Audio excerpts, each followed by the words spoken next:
महानदी दुईकूल सात राज्य रंगणी समाजर वार्षिक अधिवेशन बांकी ब्लॉक अंतर्गत बालीपाहाड़ गोपीनाथपुर ठारे निखिल उत्कल शाकाहारी रंगणी समाजर वार्षिक साधारण अधिवेशन अनुष्ठित हो जाइछि। समाजर सभापति जज्ञेश्वर बेहेरा सभापतित्व में अतिथि परिचय प्रदान करा जायथिला।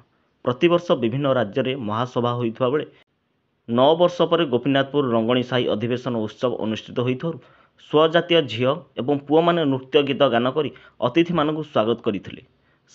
संपादक श्रीनिवास साहू विवरण पाठ सह ग्रामर सफल चाषी मेधावी छात्र छात्री को पुरस्कृत करा जायथिला।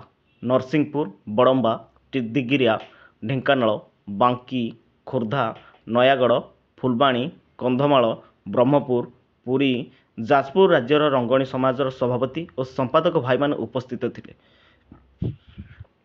बालीपाहाड़ गोपीनाथपुर रंगणी समाजर सभापति मनोज कुमार साहू, वैदेश्वर साई बेहेरा, नवकिशोर साहू समेत उपदेष्टा मंडली, युवक मंडली एवं स्वजातीय भाई मानक मिलित आनुकूल्य पालित हो जाइछि।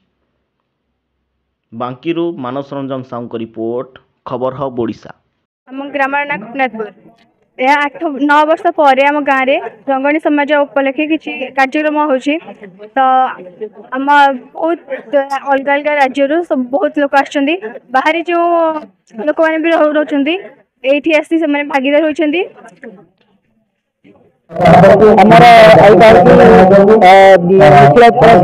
समाजर वार्षिक अधिवेशन आम गाँव बालीपाहाड़ दुईटा साई रामेश्वर और वैदेश्वर साई उभय सार सहयोग कार्यक्रम आगे चलती प्राय 9 वर्ष पर आम कार्यक्रम प्रतिवर्ष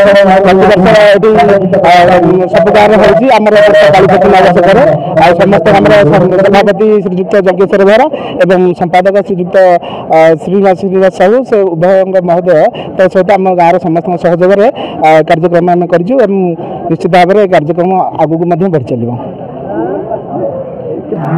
शिक्षकता करुँची आमर जो आज हूँ शाकाहारी रंगणी समाजर जो वार्षिक अधिवेशन ये हूँ 10म अधिवेशन। ये जो आज जो समस्त आज पहुँची ये गोटे भाईचारार संपर्क आउ सबुठार आज भल हो आम समस्त की युवा बार्ता दौचु जे समस्त ये शाकाहारी रूप धारण करंतु आउ समस्त एकता होगी जातिर गौरव को आगू नियंतु।